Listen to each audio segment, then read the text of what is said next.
Surats Rest is the gem of the south. Located at the lowest part of the Nomad Highlands, this once sprawling city had fallen into corruption and decay at the hands of the scavs. At 4 times the size of GE and encompassing a mainland bridge, a full-sized fighting arena, a third of the city underneath the cliff, and behind the cliff, a massive partial bridge and mud pit area. Not to mention, as usual, everything was crumbling, falling apart, or destroyed. And to top it all off, crawling with scavs. Overall, a great place for a restoration project.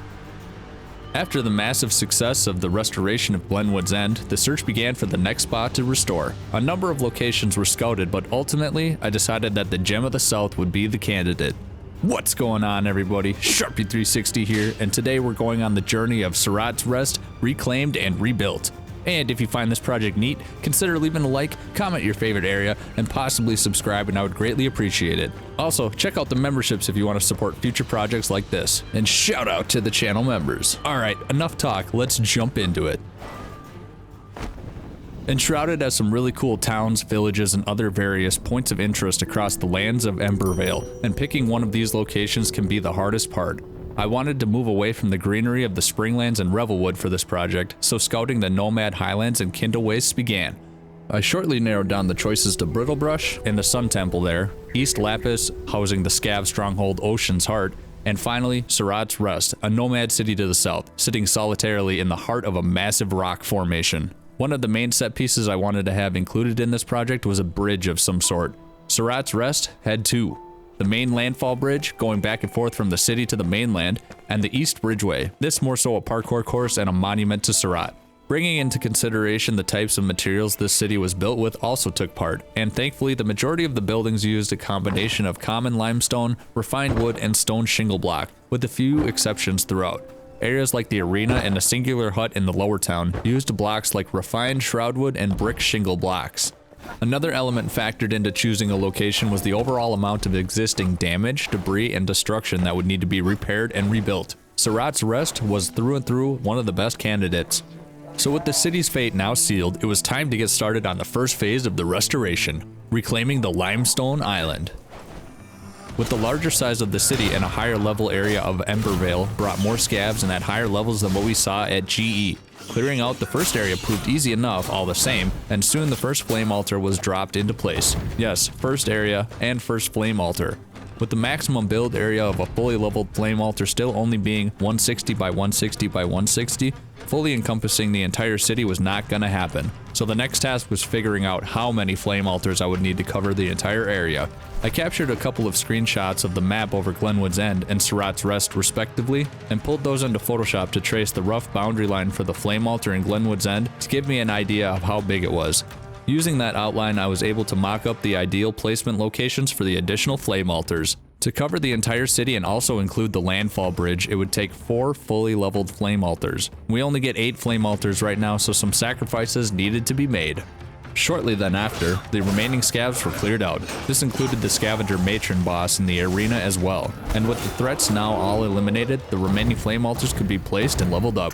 A quick lap around the property to confirm everything was covered, and for the most part, it was. However, the very back area of the arena was not covered, and doing so would require the flame altar to be moved into a very unaesthetical and inconvenient position. So the altar and boundary stayed as is, plus the area out of bounds was in good shape anyways. This time around, I knew what to keep an eye out for when doing the initial scope outs through the newly liberated but still very broken city.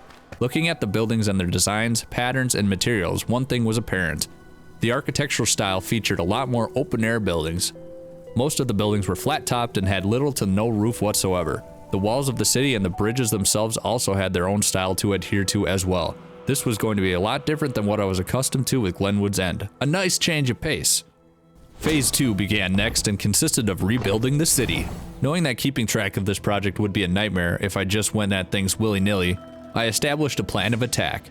With a long playlist of Curious Archive, another great channel to check out, I was to start first in the Lowertown area where the first flame altar was placed. Much like the entire world of Enshrouded, rubble litters every corner and crevice of Surats Rest too, so sweeping across the city I cleared out all of the rubble piles and much more efficiently this time too. Y'all were right about the terrain removal tool. The first real challenge, and one of the biggest honestly, was rebuilding the roof and the second story of the once jailhouse, now inn. Most of the top half was destroyed, and due to the detail of this particular building, rebuilding it was going to be a slow process.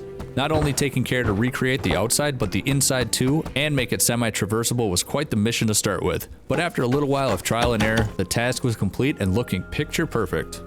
Next, the focus turned to the north-facing watchtowers and surrounding buildings to be repaired. This included the front entrance to the city and the walkway connecting it all. There were a few offshoot houses that were also fixed up and some landscaping to smooth out some of the walkways. A problem that I ran into fairly regularly when landscaping was placing the dirt and getting the grass to spawn as the dried savanna variant.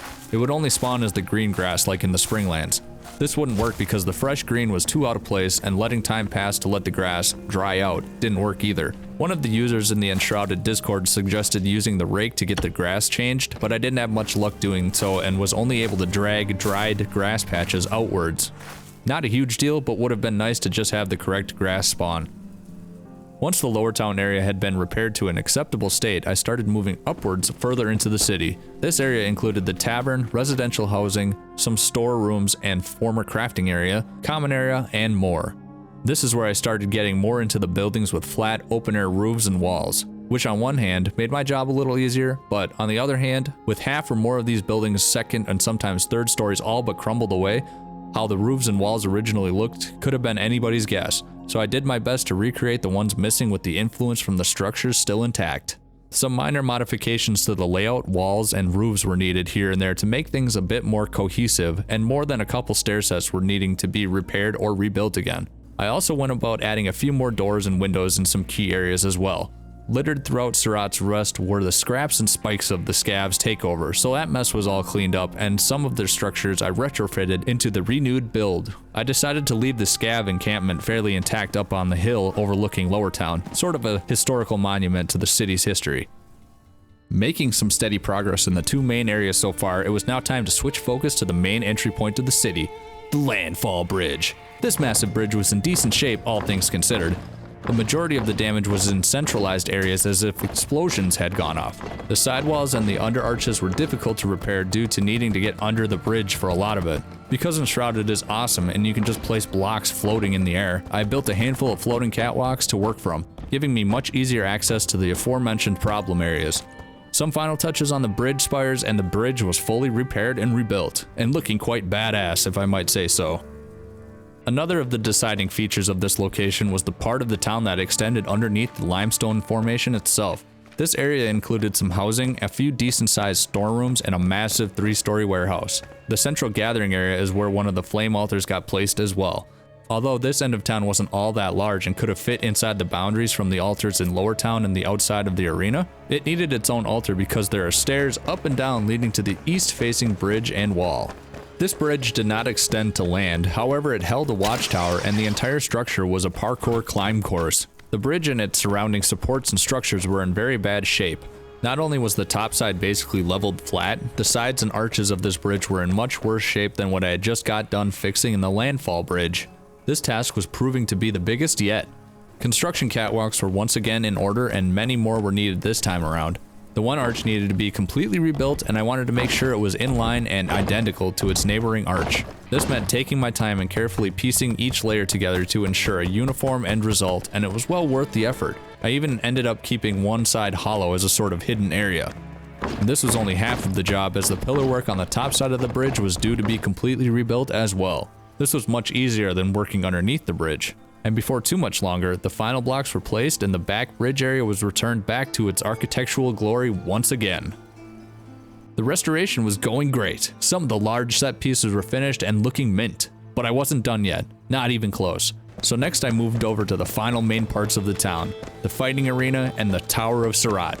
Thankfully, the level of damage to these areas was fairly minimal, so it wasn't a whole ton to rebuild.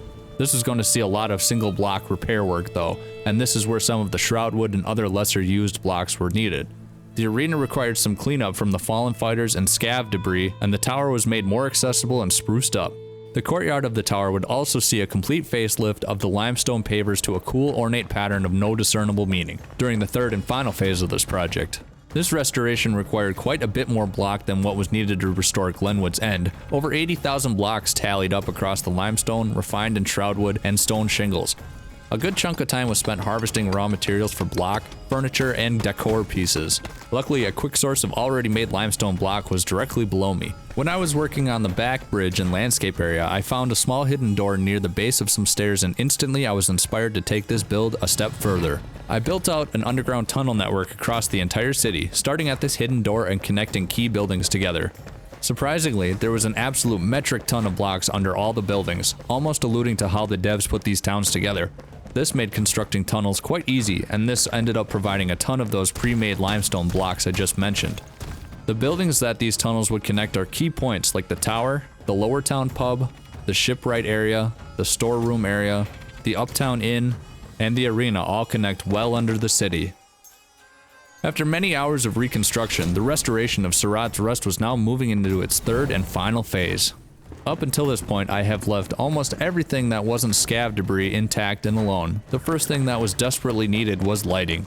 Well over 100 torches and stone braziers were placed throughout the city and on the corners of roofs, illuminating the entire city golden. I just wish the light source draw distance could be increased because you can only see this much lit up at once, but it still looks good, especially on a flyover. Some of the buildings were partially and fully furnished, and some were completely empty. The furnished spaces looked amazing as is, so they stayed, and anything that was broken got replaced as best as possible. Some of the spaces, however, were empty, and I definitely couldn't call this project complete without furnishing as much as I could. If you checked out my Glenwood's End restoration video, then you may recall that I was limited in what I could craft in the way of decoration and furniture. That is not the case this time. I had everything to pick from. The big stuff came first, so that meant a good chunk of beds, bookshelves, wall shelves, and end tables, and of course, full-size tables, chairs, and benches for the inside. And I placed stone benches throughout the city's walkways too. Next was filling up the shelves, setting tables, and all around cluttering the place up, so my inventory quickly filled up with all manner of placeables like dishes, wall art, trophies, clutter, and whatever else I could find. It would be super cool to be able to place items like weapons and armor, and crafting items like you can with the dishes for instance. But we'll see what future updates bring. Everything in Surats Rest was brilliant, reclaimed, rebuilt, and now refurbished. Looking around and strolling through the streets, I could marvel at the hours of work culminated, but it was missing one final touch: banners. After an all too tedious crafting marathon, dozens of banners were crafted and placed around Surats Rest, marking its completion. A job well done and looking amazing. This project was one hell of an undertaking, the biggest on the channel yet, I'd say. I'm super proud of it, and I appreciate you taking the time to check out the newly restored Surats Rest.